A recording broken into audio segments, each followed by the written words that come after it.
Realmente el año en que yo ingreso a San Marcos ya va cambiando, digamos, lo que podríamos llamar la composición social del alumnado. En el año 45 yo no estuve, pero era una anécdota que se contaba.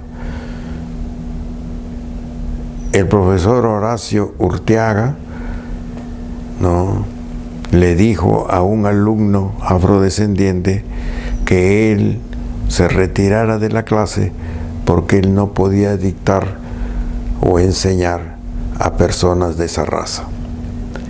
Fue algo muy impactante aún para nosotros que ocurriera eso. Pero ese año 45 hay cosas que, sin ser tan profundas, digamos, también eran distintas ya al año 48. Hasta los años 44, 45, los alumnos iban con terno y corbata. Era una obligación, era algo normal, ¿no? Ya en el 48 no se da eso, ¿no? Eso va cambiando, digamos, la composición social. Si hablamos de esto, digamos, en la Facultad de Letras y en el año en que me toca estudiar o en la sección que me toca estudiar, realmente estaba todo el Perú. Habían los apellidos compuestos, habían personas con apellidos, digamos, distintos, es decir, de otras etnias, como Víctor Licarrillo. Guillermo Lobatón era afrodescendiente, lo cual no impedía que hubiesen 3 o 4 nombres o apellidos compuestos.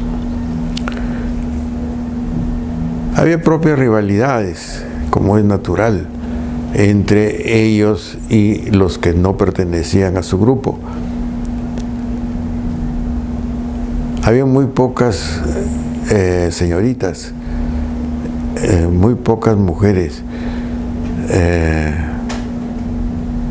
No pasaban pues de 3 o 4 personas o 4 señoritas.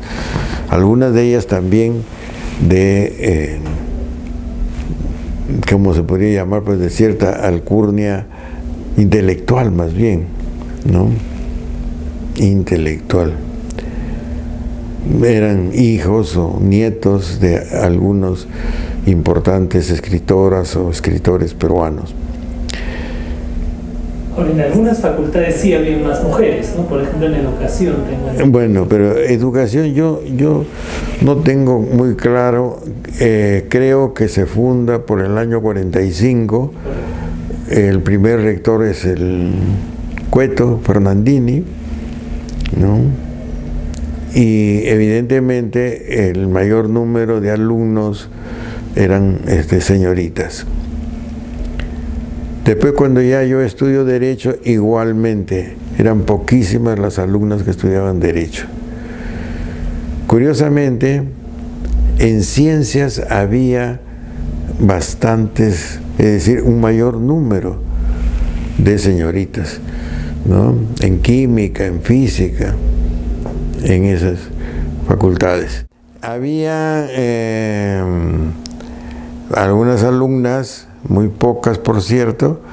Había una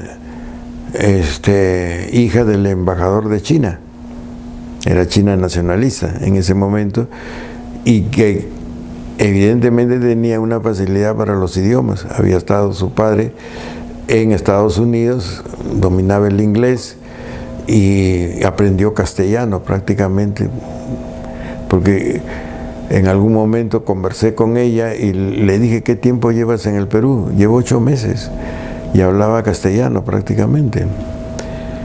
Era muy inteligente y una de las que sobresalía.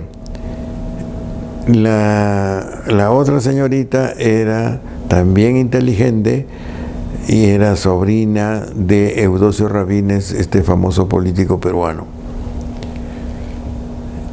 Y